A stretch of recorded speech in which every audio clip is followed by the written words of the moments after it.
Hello friends, Baltmatrix here, and today we are taking a look at DX9's Gabriel, otherwise known as Not Omega Supreme. This is the second third-party Omega Supreme that we of the fandom have seen. The first one was Fan Toys' release of their Omega Supremer, not Omega Supreme.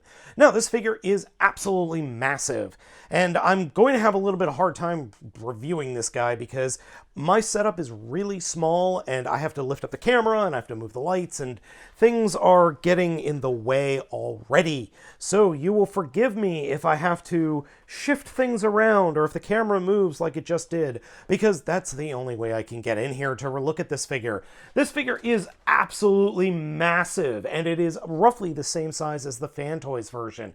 I've got this figure on loan for a review from thechosenprime.com. Now you might be saying to yourself, come on, Balt, it can't be that big. Well, I assure you it is. Here is a tape measure, and at the top of its tracks wings, it's 2 feet tall. And that might not sound like very much, but here, just off frame, is MP10 Prime, looking up at us. Hi, Prime. Hello, little Prime. And for another size comparison, here is Generations Titans class, Metroplex. Yeah, they are roughly the same size. And now we are entering the point of the review that is 100% Jobby approved, the articulation. This figure possesses 20 points of articulation, not including the 6 points of articulation here in the claw hand. The figure also does possess lights. However, I have not been able to get them to work. It has lights here in both hands. There are little LEDs in the Canon hand, in the Canon hand and in this hand. It feels like the tips of the hands are supposed to screw off, but as I don't have any directions for the figure, I can't verify that, and I'm afraid to break it. So that is just going to remain a mystery. And now we are going to enter the 100% Jobby approved articulation point of the review. A swivel in the head, can't look down or up, but the cannon on the back of his head can. Forward ratchet in the shoulder, outward ratchet in the shoulder, up, arm comes off, a swivel just above the elbow, 90-degree bend at the elbow that is overly tight and has a tendency to pop the arm off, torso swivel, thigh swivel, ratcheting forward and back, in and out, and then we have 90-degree bend at the knee and ankle articulation. But I'm not going to show you that because picking up the figure is hard and moving it around is hard. It's almost as if this figure is almost too big. And I say that this figure is too big kind of jokingly. I do love the size. I actually really like this figure quite a bit, but it is just so dang big and heavy. The thing weighs, I'd say, almost 10 pounds. I tried putting it on a scale, or our food scale, and the food scale just wouldn't even register the figure. It was that heavy. It actually blew out the sensor on the food scale. The food scale is fine. It's okay. The figure overall, though, is really, really good looking. But I have noticed several spots on the figure are scuffed or are bruised from the manufacturing process, which is a shame. When you're paying almost $300 for a figure, you expect it to be pristine and perfect from the factory. As you saw, the figure presents a bunch of points of articulation, and 2 points of articulation that I did forget are the shoulder caps, the shoulder pads actually do swivel in and out, so you can get some more posability. It is actually incredibly posable, but it is very top-heavy, and the joints in the legs do have a problem holding it up a little bit. Also, not really part of the articulation, but I do want to show you the back here. This area back here, this section, does have a tendency to come unpegged unless you slam it closed and latch it into place. Otherwise, it just has a tendency to flop out and the panels do fall off quite easily, which is a shame. Head sculpt and overall look are fantastic, though, because quite frankly, it looks exactly like I always envisioned a giant G1 Omega Supreme to look. I absolutely love the detail, or kind of lack thereof. There's nothing super crazy or insane about the detailing of this figure. Now, along with the backpack issues, the other issue I have with the figure in robot mode are the lower arms slide off way too easily for my taste. That is a real problem because when they slide off, it is a little bit of a pain in the butt to get them back on. It's not hard. It's just annoying. There's nothing under here keeping them from sliding off, and I really wish there was a little latch or something that does keep them from sliding off. Transformation for the figure is more complicated than I initially thought it was going to be. So to start off, we're going to first remove the right and left forearm and put them off to the side. Those will obviously become the rockets. And then fold the arms all the way up, come to the chest, and unpeg the yellow shoulder pads, like so, and come to the shoulders, rotate them straight, and then pull them out. That will enable you to come in, grab the head of the figure, and pull forward until it unsnaps from the rest of the body. And by doing that, you will inadvertently pop the pack panel off. And, well, here's the entire middle torso of the figure. And then, well, some assembly, or I should say reassembly, is going to be required. Let's get into it. We're going to go ahead and get into the shuttle mode first. Take the connector pieces and push them in on both components. Take the claw, and I like to open it up all the way and then kind of ratchet the claw in, make it kind of look like that. Then we just combine the two parts based on the connectors there, and it requires quite a bit of force. It's not hard, it just requires a bit of force off camera. And then the last thing we could do is find the panel on the claw hand that opens up. It's going to be one of the ones with the black strut. Get your fingers in there and loosen that up on both the top and the bottom, and then pull it out, flip it down, and then flip down the little ramp. And here we have the rocket.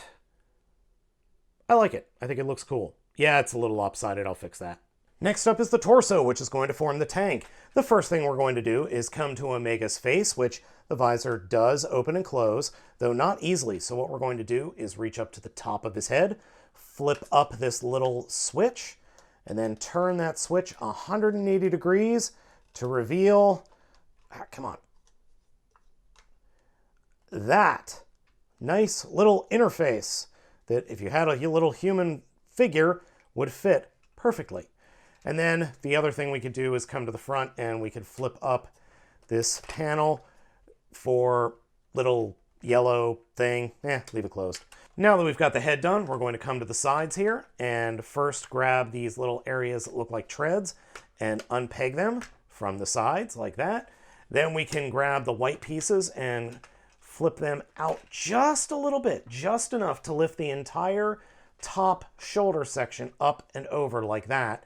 Then the white pieces can flip all the way around and snap into place into these snaps right here. So 1, and then 2. And next we can come to the back, flip out the treads all the way, fold them all the way out, come to the top treads, flip them out. Next, come to this section that was peeking out, fold out the connector bit, fold it up, and snap that connector bit into place. This requires a bit of force, but it does go in. Next, come to the panel sides and fold down the panels until they snap into place on those little snaps. So do that on both sides, like so.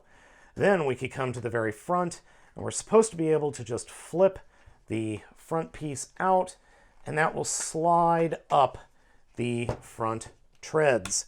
Though I find that kind of just very gently pushing one, pushing the other, pushing one, pushing the other, like this, slowly works the best method. Then we could fold these treads up and snap them into place, like so. So we just fold that up, grab this piece that actually has the connector on it, and snap it into place, and turn that around, and then push out the guns. These sliders are incredibly tight on both sides. If it doesn't work with your fingers, you're going to want to use either a very dull butter knife or a spudger. Just trust me on that. Ow, my thumbs. Lastly, come to the back and flip this little panel down. And here we have the tank mode, which looks freaking awesome. The tank has a moving turret, a swivelable turret. The guns here on the front move up and down on elevators. And it's just a big old tank. I like it. I do wish it was motorized, but oh well. Now for the last part of the transformation, we're going to go ahead and get the main core section transformed into the tracks and the base. This isn't hard. It's just incredibly bulky and incredibly odd to work with. And it is incredibly difficult to film this. I really wish I had a different setup that I could walk around this thing 360, but unfortunately I do not. So to start off with, we are going to take the white arm sections, fold them all the way down, and then fold them in until they snap into place like that. Take the entire top section, fold it down. Oh, yeah, sorry. We actually do want these forward like that. And snap these into place. This back section, I like to snap it into place for now. We will then do something more with it later. So then, take the entire section and rotate it up like that until it is perfectly straight on the legs. And you do have to futz around with it a little bit and get the skirt armor out of the way. Next, we will come to the shins. These yellow pieces will push up and unpeg. And these are the only pieces besides the treads that are disassembled like the original figure. All right, now, this is where things get a little bit bonkers. I say a little bit because what we're going to do is spread the legs a little bit, or at least while keeping one straight up, grab the other one and open it up like so. And then there is a section underneath that is inside the leg that swivels out like that, and then the entire leg swivels out and around like that. And then the foot will detach, turn 180 degrees, and then reattach. And I think I have the leg swiveled around wrong. Hold on here. Like so. So then we swivel that, and then straighten this section out, and the bottom, and then the bottom of the foot will peg into that middle leg section, like so, like that. And then finally, there are inside the shins are these sections that fold out and snap into place like that. This centerpiece then will fold out, unpeg, and open up. And then these pegs will combine with pegs that are on the inside of this leg, and everything will snap into place. And then you'll wind up with a base mode that sort of looks like this. And I realize I screwed up. You're supposed to turn these shoulders so that they're facing each other, and then fold the white pieces, or the white upper arms, in. Then you can fold the yellow pieces down like so. They won't snap into place, but it cleans up everything. And we will turn the entire unit to the side and then correctly extend the pieces on the side here. The last bit of the transformation is going to be attaching these panels. First thing we're going to do is come into the inside and then flip out the extender pieces like that. And then they will open up and then attach to the very tips of those sections that we already folded out. The final bit of the transformation that I want to show you is the backpack here. It simply folds up, out, and then back down and pegs into place. And then we have these things, these pieces that we pulled off. And I've been trying to figure out where they go. And none of the pictures that I've seen really show me, except for there are slots right down on the bottom of the figure that appear that these little bits are supposed to peg into. However, no amount of force gets them to peg in. So I believe it is supposed to look something like this. And that, my friends, is the transformation for Gabriel. We end up with a fantastic looking base mode. I love the way this thing looks, though saying it's big really doesn't do it service. It is 44 inches long from the edge of the tracks over here to the edge of the tracks over here, and it is 24 inches wide from the tip of the foot in the front to the tip of the foot in the back, and standing at 16 inches tall at the tip of the rocket there, 12 inches if you're going to the top of the yellow there. It's a fantastic set, and I absolutely love it. And I forgot one little detail. There are clips here that hold the pieces together that I forgot to fold up.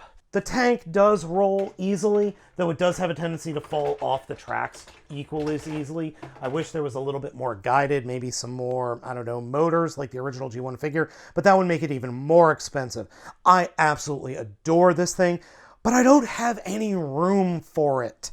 It's just too big.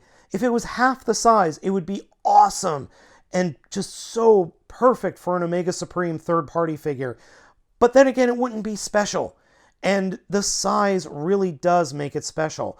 Now, I have not had the joy or the honor of getting a hold of the Fan Toys version because, quite frankly, it was too expensive and I really don't need another figure of that size. Oh, and yes, one major problem with figures of this size. They don't pass the wife test. But they do pass the toddler test. He loved looking at this thing. He called it Steve. I'm not even kidding. He called it Steve. I don't know why. It's a great figure. It's just too big and too expensive for me personally. For anybody else out there, hey, this could totally work if you've got the space. Should you pick up this or the Fan Toys version? As I said, I haven't had the time or ability to actually play with the thing. I've held it at TFCon 2017, but I haven't been able to take it apart and transform it. Everything that I've heard, this has a much simpler and more enjoyable transformation than the Fan Toys version, but the Fan Toys version does appear to be put together better than this guy. I'm not saying that this one's bad, it's just the Fan Toys is, well, it's the Fan Toys quality. This one does feel a little light compared to the Fan Toys version. That's just what I've heard. The Fan Toys version, when I did get to hold it, felt about as heavy as my toddler at the time. So gang, thank you so much for watching this video review. Let me know what you think of this thing down in the comments. Hit that like button, it super helps out promoting my channel, and do me a favor, give me a subscription if you like the video. Please head over to the Chosen Prime to pick this figure up, or you can pick it up over at Big Bad Toy Store. Links are down in the description. As always, I am Baltmatrix. Thank you so much for watching, and I will catch you next time.